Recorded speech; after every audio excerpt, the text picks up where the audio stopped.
500 वर्षों के इतिहास को जब हम देखते हैं, 500 वर्षों के इतिहास को जब हम देखते हैं, याद करिए 1526 से लेकर के 1528 से लेकर के 1992 तक और 1992 से लेकर के उसके उपरांत भी अयोध्या में हर 20-25 वर्ष के अंदर कोई ना कोई बड़ा संघर्ष राम भक्त करता था राम मंदिर को वापस लेने के लिए। लगातार संघर्ष करता रहा, कभी बैठा नहीं, रुका नहीं, झुका नहीं। उसने सत्ता की परवाह नहीं की, उसने दमन की परवाह नहीं की,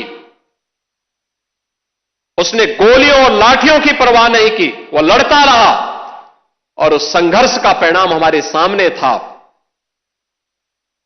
और यह आंदोलन सफलता की नई ऊंचाइयों तक तब पहुंचा जब राष्ट्रीय स्वयंसेवक संघ ने नेतृत्व दिया। पूरे पूज्य संतों को एक मंच पर लाने में, श्रद्धेय अशोक सिंघल जी ने एक मंच पर लाने में सफलता प्राप्त की।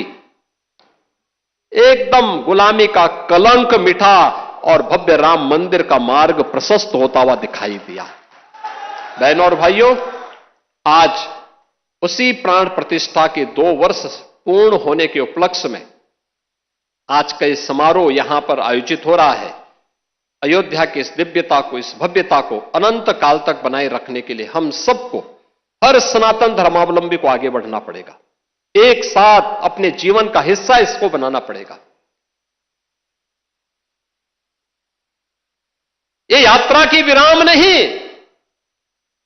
ये नई यात्रा की शुरुआत है।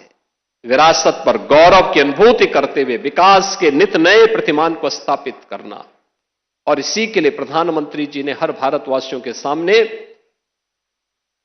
विकसित भारत की एक संकल्पना दी है।